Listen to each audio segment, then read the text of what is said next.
Do you see a way forward where the traditional mainstream media can rebuild that trust that a lot of it has lost? Because I still think there's good work that some journalists do and some publications do. It's just there's also a lot that I think is fair to criticize.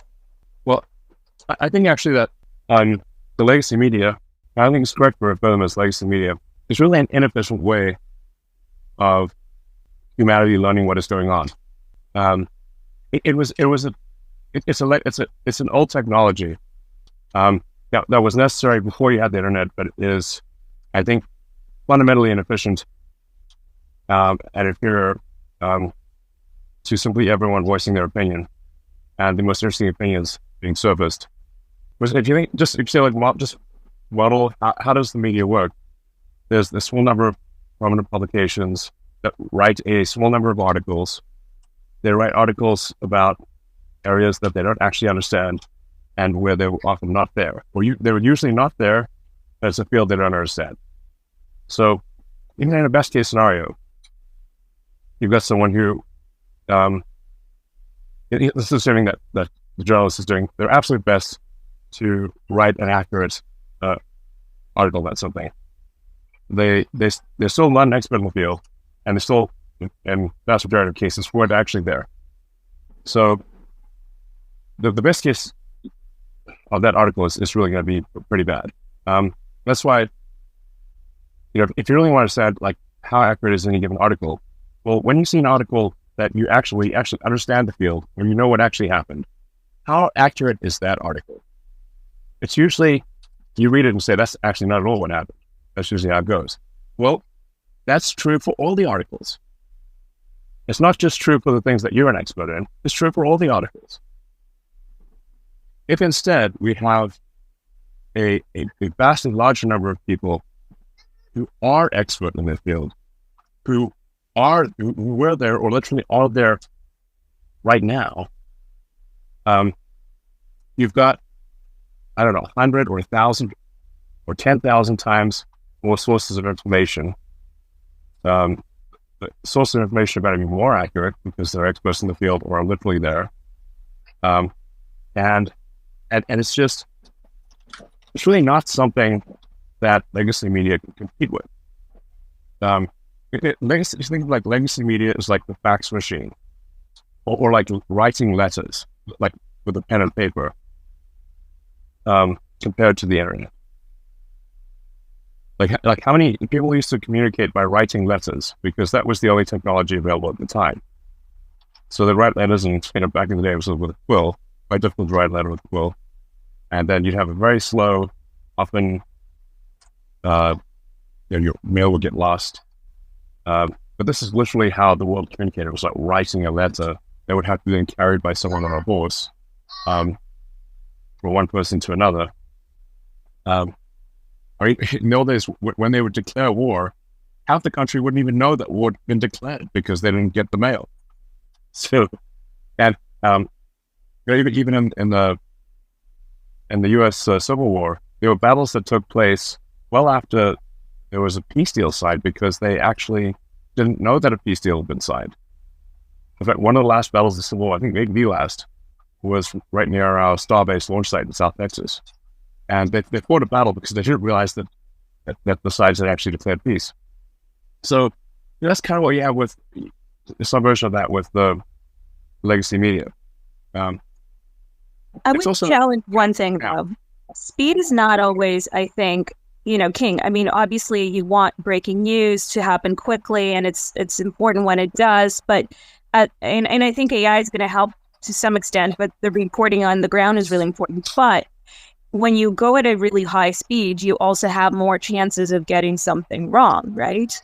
So when you have things travel really quickly and you've got the wrong information, I mean, sometimes that information can even lead to potential death or people making very bad decisions because they're relying on information that wasn't vetted.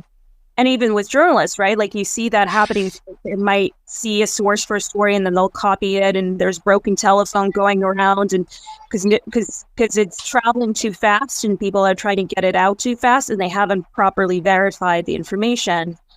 So I think it's important to sort of keep that in mind, especially when it comes to important stories, right?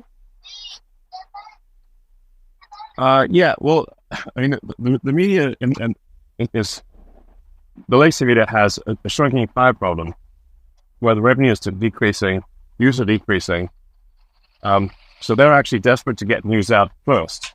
You get news out even a few hours later, you're going to get much less attention. So this has actually led to a radical reduction in the quality of information made by legacy media.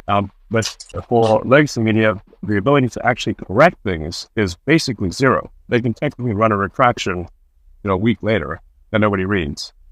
Whereas the fast news online, or like on the X platform, is corrected immediately. So yes, there may be, and often are, wrong things that are said, but then they are just as quickly corrected. And the same cannot be said of legacy media that's printed. In some cases, it's corrected. Like if the community note, for example, goes through. And by the way, I mean, this is not just an X situation, right? There's other social media platforms that don't have things like community notes. So I find that things do spread very quickly, and there isn't always a mechanism for corrections. And I think, look, community notes it may be imperfect, but I think there's a lot that it can do and a lot of areas where it can grow to do better on the correcting of information. So I think, and I agree with you that with, one thing that I have a significant issue with is that a lot of times when a media outlet makes a mistake, even if they do correct it, no one sees that correction and there's no sort of accountability. Like I'd like them to publish and say, we've made this many errors today and, this month, and be really accountable about it to the readers, because I think it would also benefit them because it will build trust.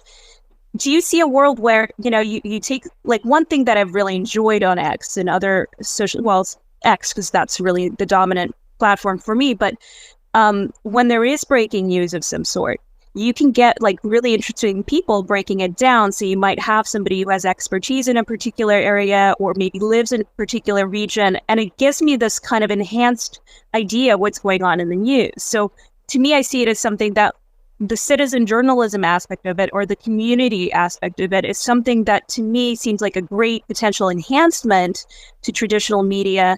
And perhaps there is a way for it to work better together. Do you see that, or do you see social media completely replacing sort of the conventional media format?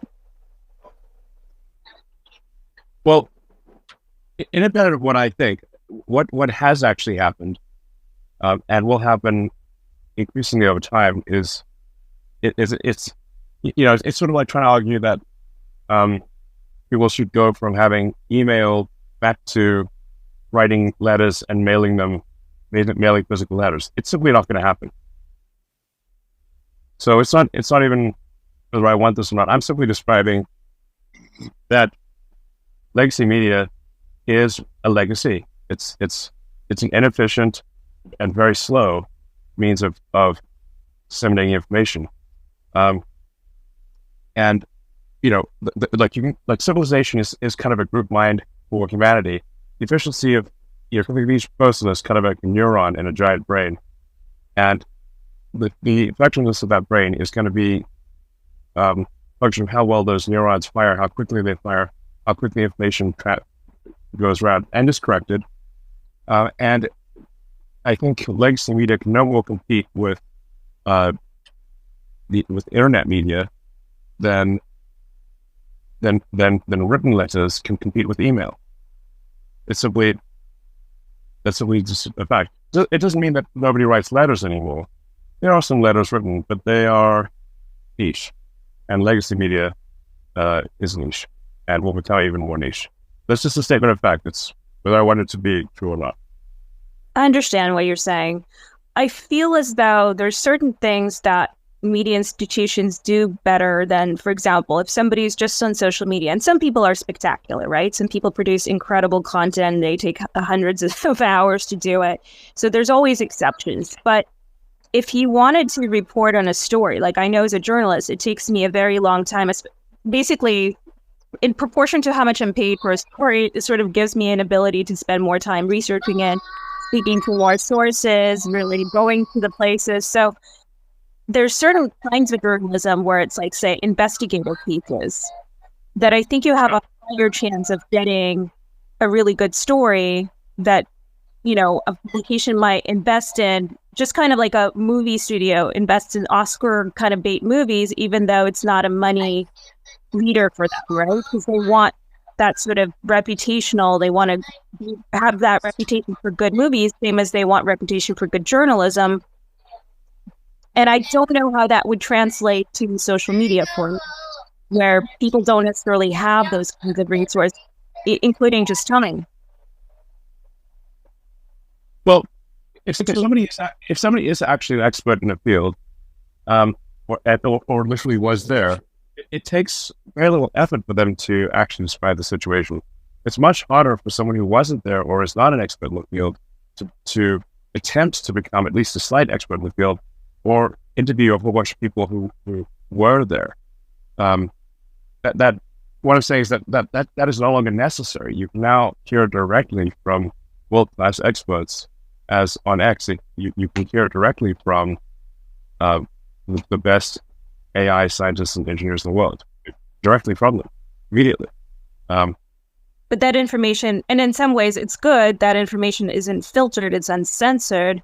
And at the same time, when you have a good journalist, that person should be good at discerning, who's a really interesting expert, and let's bring different diverse points of views into the story. So it's more than just, one person's opinion or a few random people's opinions who might have expertise, but, haven't done like a full sampling.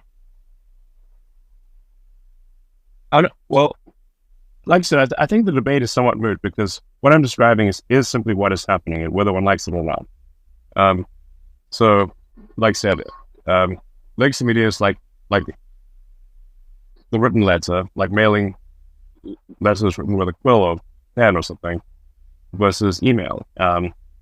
It's not that there are no more letters, but email is faster, more efficient, faster, and that's just legacy media is just an old technology. I think it's kind of absurd that we print out newspapers still after all this time.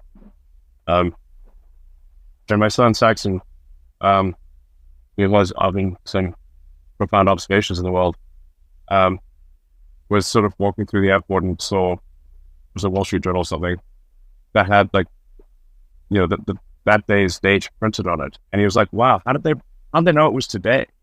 I was like, no, Saxon, they print that out every day. They make that newspaper every day. He's like, what? So you can sort of see the absurdity of from a child. Like, they print this out every day. It's just, and then he said, well, they probably just read the internet and print it out. And I said, yes, that is indeed what most newspapers do. The vast majority of news is they read something on the internet, write an article, and print it out. So that's just the vast majority of news, so-called news. And very often it is, in fact, some ex post that they're writing an article about.